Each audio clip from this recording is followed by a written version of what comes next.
for this event, our goal is to promote cycling in Waterloo region. We have 17 million people in the Netherlands. We have 23 million bikes. Oh, wow. So we have a lot more bikes, and you know, about 75% of the kids that go to school in the Netherlands do so by bicycle in the morning. So that's about bicycling. But of course, if you want kids to go to bike to school, you need to have infrastructure that's safe. This is now Columbia Street, and that's the main campus of University of Waterloo. And there's no painting, no clear. Yeah, it will be clear that we are crossing. Exactly. We want to make this more convenient for cyclists. You see those traffic signals that are about 300 meters away, or actually less than that?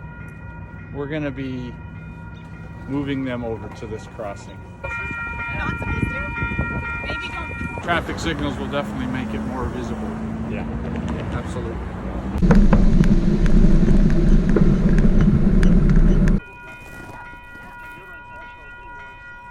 So here at the University of Waterloo is our busiest stop on the whole route because all the university students have a U-Pass.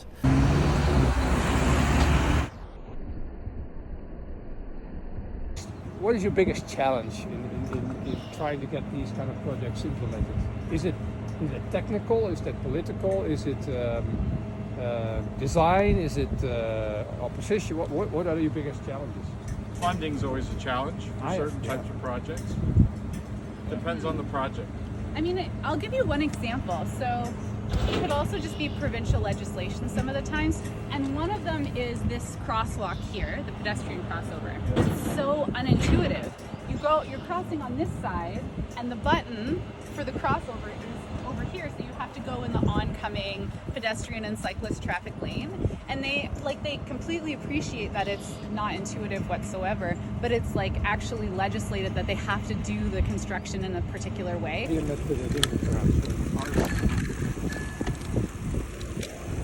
So what we're going to see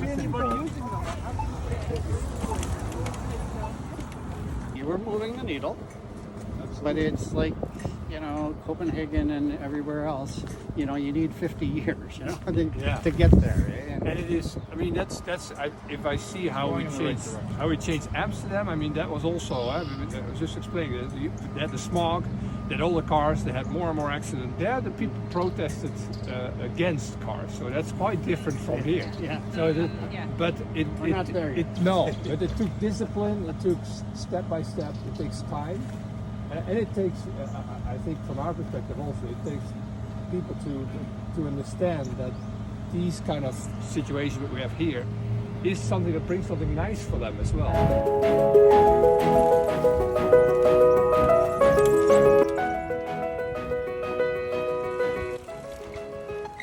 This is a basic thing every bike in the Netherlands has, because we ride in the winter. We don't want any salt in our bikes, so this is why we have these chains like that. Why? Seems like simple logic to me that I've missed here in Canada. I think I will tell the Dutch bicycle companies to come up here and sell more bikes. That's one. Two, we are not done yet. We still also have new policies to keep on getting more people out of their cars, because you think we have a lot of people biking, yes, but we also have a lot of people still in cars. The current government has said we want more people out of their cars to come to work. We want them to come by bike, and not only within the cities, but also between the cities. So either they take their bike to the station, go with a train to their destination, take a bike there, or what they're doing now is, the new policy is, if you go out of your car and you go by bicycle to work, they'll first pay you an allowance per kilometer, so you get like 30 or 40 euros a month as a subsidy if you go by bike and you can prove that you're not taking a car. That's one. And second, you get a subsidy of about 600-700 euros, and this usually goes through your employer. So my employer pays for this bike.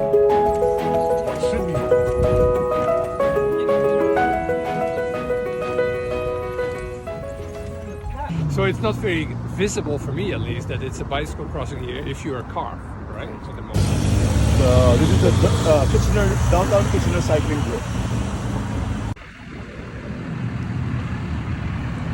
In the process of building, and you can see some construction cones way at the back of Queen Street still underway, is 10 kilometers of all ages and abilities cycling network through the downtown and connecting neighborhoods. Now, these are separated bike lanes by a poured-in-place concrete median.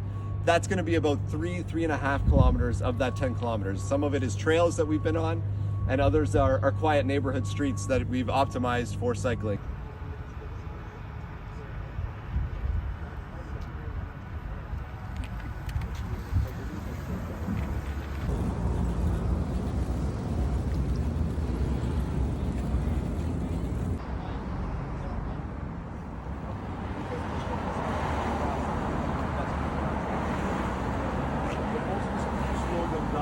This is one of the busiest road crossings of the trail. So, I mean, now it's not so bad to get across, but during peak periods, there's delays to cyclists. That's right.